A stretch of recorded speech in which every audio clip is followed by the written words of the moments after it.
नमस्कार, आप देख रहे हैं द हिंद 24 न्यूज और मैं हूं आपके साथ साक्षी निर्वाण। आइए नजर डालते हैं आज की कुछ खास खबरों पर।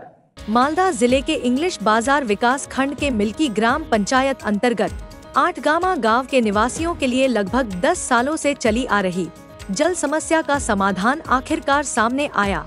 पिछले एक दशक से बरसात के दिनों में इस क्षेत्र की सड़कें घुटने तक पानी में डूबी रहती थी, जिससे छात्रों सहित आम लोगों का आवागमन बेहद कठिन और खतरनाक हो जाता था।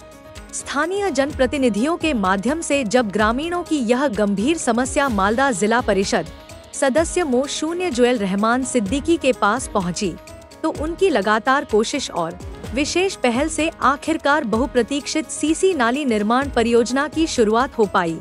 उनके प्रयास से 15वें वित्त आयोग की निधि से लगभग 24,58,016 रुपए की राशि मंजूर हुई। इस राशि से मुइनुद्दीन मोमिन के घर से आठगामा जामा मस्जिद होते हुए गियासुद्दीन मोमिन के घर तक लगभग 400 मीटर लंबी नाली का निर्माण किया जाएगा। एक भव्य कार्यक्रम के माध्यम से इस निर्माण कार्य का विधिवत शुभारंभ किया गया, जहां मुख्य अतिथि के रूप में उपस्थित थे मालदा जिला परिषद सदस्य मो0 जुएल रहमान सिद्दीकी। इस अवसर पर इंग्लिश बाजार ब्लॉक के समाज सेवी मानोश पड्डार, इंग्लिश बाजार पंचायत समिति के कर्माध्यक्ष शेख तफाजुल, मिल्की ग्राम पंचायत के शिक्षा कर्माध्यक्ष मुइनुद्दीन मोमिन सहित अनेक स्थानीय जनप्रतिनिधि भी शामिल हुए। लंबे इंतजार के बाद इस परियोजना का शुभारंभ होने से क्षेत्र के लोग बेहद खुश हैं। জল জমে গিয়েছিল রাস্তাতে। কি সমস্যা হতো? সমস্যা কি ওই পোকা হয়ে যাচ্ছিল, রোগ হতো? হ্যাঁ, ডেঙ্গু হয়ে যাচ্ছিল। এখন কি হচ্ছে? এখন তো জলের জন্য ই করলো ড্রেন নিকাশি ব্যবস্থা। নিকাশি ব্যবস্থা এখানে আর কি সুবিধা হবে? যে জল পার হবে আর শুকনো হয়ে যাবে। আটগামাতে আমাদের মালদা জেলা পরিষদের অর্থ তহবিল থেকে 25 লক্ষ টাকা ব্যয়ে আজকে শুভ উদ্বোধন আটগামা 3টি বুথের মিল্কি অঞ্চলের ইংলিশ বাজার ব্লকের। এই ড্রেন খুবই প্রয়োজন ছিল, মানুষের যাতায়াতের অসুবিধা হচ্ছিল, এক হাঁটু জল জমে দিত এবং যতগুলো উৎসব এবং মানুষের যাতায়াতের যে কোনো এবং আমাদের মসজিদে যাওয়ার জন্য এবং বাড়িতে যাওয়ার জন্য বাড়ি থেকে বের হওয়া হতো না। তাই আজকে এই শুভ উদ্বোধন এবং প্রচেষ্টা আমাদের মিল্কি অঞ্চলের জনগণ এবং আমাদের সদস্যগণ তাদেরই প্রচেষ্টায় আজকে এই আটগামায় এই 25 লক্ষ ব্যয় করে আজকে ড্রেনের শুভ উদ্বোধন।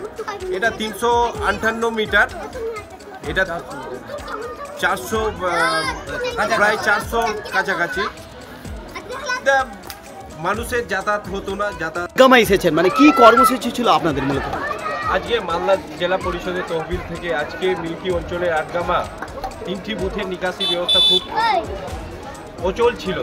সেই অচল অবস্থায় আমাকে এই জায়গার জনপ্রতিনিধি এবং মিল্কি অঞ্চলের জনপ্রতিনিধি সদস্যগণ আমাকে বলেন এবং আমি আজকে সেই রাস্তা এই ড্রেন আজকে শুভ উদ্বোধন এবং কত টাকার এবং কত প্রায় 25 লক্ষ টাকা দিয়ে এই ড্রেন এবং প্রায় লেন্থ 400 মিটার। এলাকাবাসীর পাশে আমি নই এবং বিগত দিনে আমার পাশে দাঁড়িয়েছিলেন, আমাকে এই জায়গায় নিয়ে। এখানে আপনাদের আটগামায় মানে কি সমস্যা ছিল দীর্ঘদিন ধরে এবং আজকে কি কর্মসূচি? ড্রেনের সমস্যা ছিল, এটা সমস্যা একটা মিটেছে আর একটা থেকে গেছে, আরো একটাতেও অনেক খুশি হয়ে গেছে। আজকে কি হলো? আজকে কি ট্রেন একটা উদ্বোধন হলো। কত টাকা? প্রায় 25 লাখ টাকা। এটাতে জনগণ আমার একদম প্রচুর হাই ফাই খুশি আছে, দিল থেকে খুশি। কোন দপ্তর থেকে হচ্ছে এই কাজটা? এটা জেলা পরিষদ দপ্তর থেকে হচ্ছে। জুয়েল রহমান সিদ্দিকী এনেছে টাকাটা। আমরা আমাদের আপনি আবেদন করেছেন? আবেদন করতে নিয়ে এসছে ওই। কি বলবেন? আরেকটা বলছি, আমাদের সুরা হয়ে যাবে জামা মসজিদ থেকে নদী যদি চলে যায়। এটা আমার জুয়েল রহমান সিদ্দিকী বলছি, আজকে আমাদেরকে কথা যদি দিয়ে দেয়। देखते रहिए द हिंद 24 न्यूज।